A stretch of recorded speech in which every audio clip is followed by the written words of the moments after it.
Last video में हमने देखा था केकुली बोल के गया था कि भाई ये दो स्ट्रक्चर ऐसे बेंजीन के होते हैं। एक ये स्ट्रक्चर बोला था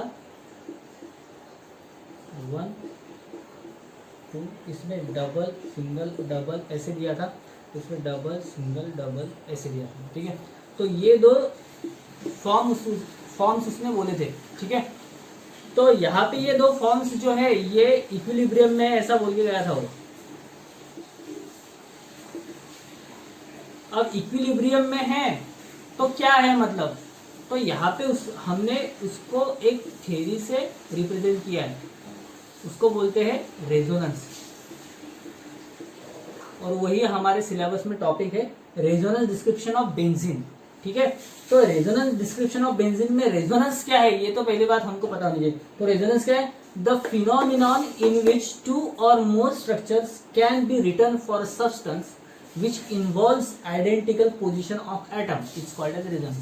मतलब क्या कि भाई अगर कोई स्ट्रक्चर है, ठीक है, तो वहां पे वो हम दो टाइप में लिख सकते हैं उसके इक्वल फॉर्म में। ठीक है, कि जो आइडेंटिकल है। ठीक है, कि the phenomenon in which 2 or more structure, दो और उससे ज्यादा स्ट्रक्चर ऐसे बनते हो कि वो आइडेंटिकल हो। क्या हो? वो आइडेंटिकल हो, तो उसको बोलते हैं रेजोनेंस स्ट्रक्चर। ठीक है, वहां पे क्या आइडेंटिकल पोजीशन रहेगी वहां पे, ठीक है, किसकी? एटम की, तो उसको क्या बोलेंगे हम? रेजोनेंस।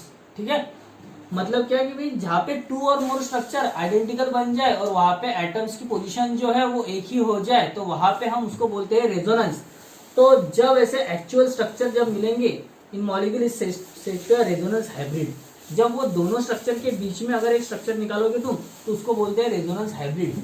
ठीक है, तो अब यहाँ पे ऐसे केकुली बोल के गया था कि यहाँ पे एक स्ट्रक्चर है, यहाँ पे सेकंड स्ट्रक्चर है, तो ये दोनों स्ट्रक्चर के बीच में एक स्ट्रक्चर मिलना है, तो वो स्ट्रक्चर क्या रहेगा?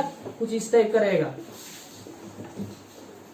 मतलब ये दोनों के दोनों सेम ऐसे दिखाने वाला कोई स्ट्रक्चर अगर होगा तो उसको इक्वल का साइन देके यहाँ पे हमने उसको ये लाइन दे दी। ठीक है, तो यहाँ पे अगर ये देखा जाए तो भाई ये एक स्ट्रक्चर है, ये दूसरा स्ट्रक्चर है, ये दोनों के बीच में अगर स्ट्रक्चर कोई होगा तो ये ऐसा होगा, तो उसको हम ऐसे रिंग से दिखाते हैं। तो ये रिंग से दिखाने से पहले हम क्या बोल सकते हैं? ये ऐसा ऐसा था, क्योंकि यहाँ पे ये जो कार्बन्स हैं ये सब आइडेंटिकल है।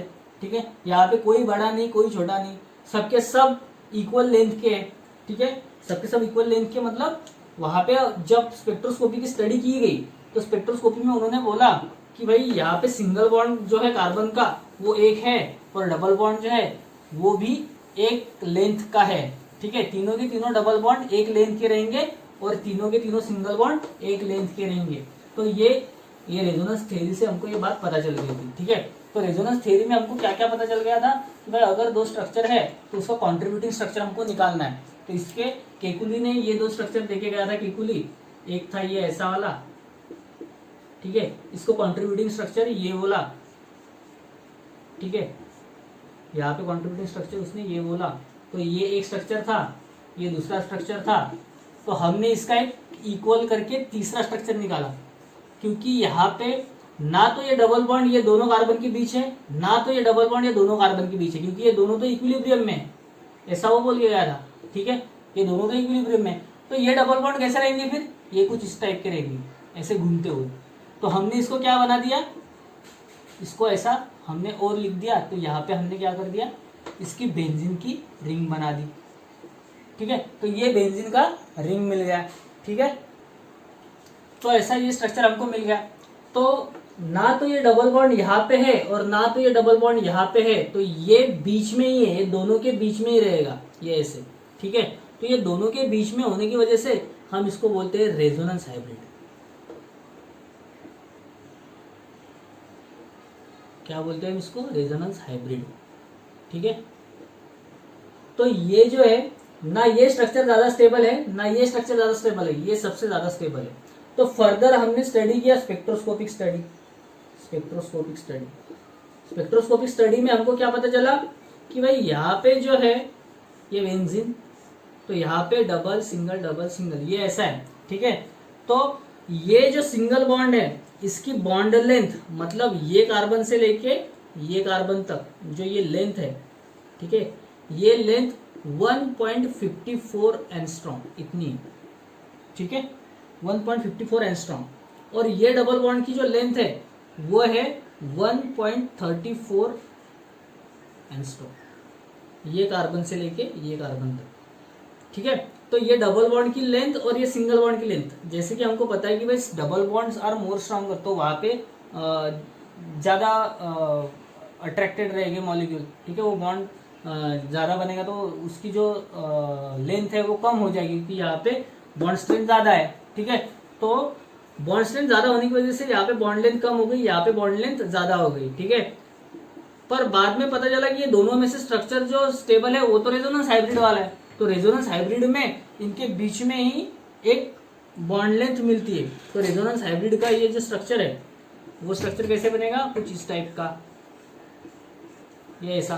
तो यहाँ पे ऑल कार्बन की जो बॉन्ड लेंथ है वो आती है 1.40 बॉन्ड लेंथ, ठीक है, एंगस्ट्रॉम। तो ना तो ये और ना ही ये दोनों के बीच में ये बॉन्ड लेंथ आ रही है। तो इसका मतलब क्या है कि रेजोनेंस हाइब्रिड में ये पता चल गया कि भाई ये दो स्ट्रक्चर इक्विलिब्रियम में है, पर यहाँ पे इसको ये दे नहीं सकते डबल बॉन्ड, एक ही कार्बन को, दो कार्बन को, मतलब ये 1 और 2 को दे नहीं सकते, और यहाँ पे इसको सिंगल बॉन्ड भी नहीं दे सकते। वो डबल बॉन्ड और सिंगल बॉन्ड दोनों के बीच में लाया करता है। तो दोनों के बीच में अगर लाया करता होगा, ये कहाँ से पता चला हमको, स्पेक्ट्रोस्कोपिक स्टडी से। तो वो दोनों के बीच में अगर लाया करता होगा तो उसकी बॉन्ड लेंथ कितनी है, 1.40 एंगस्ट्रॉम। तो वो जो स्ट्रक्चर मिला रेजोनेंस हाइब्रिड वाला, ये बहुत स्टेबल मिला, और इसके बाद में ये ऐसा स्ट्रक्चर ही हम निकालते हैं, ठीक है। तो फिलहाल इस वीडियो में इतना ही बताना था कि भाई रेजोनेंस स्ट्रक्चर होते क्या है। होप आप लोगों को समझ में आ चुका होगा कि रेजोनेंस स्ट्रक्चर है क्या, ठीक है।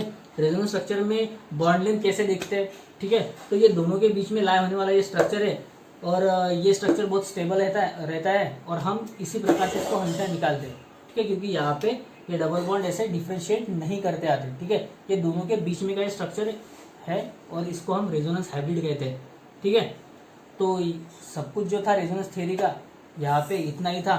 अब नेक्स्ट लेक्चर में हम देखेंगे इसकी ऑर्बिटल पिक्चर ऑफ बेंजीन, और उसके बाद में हम देखेंगे एरोमेट से, ठीक है।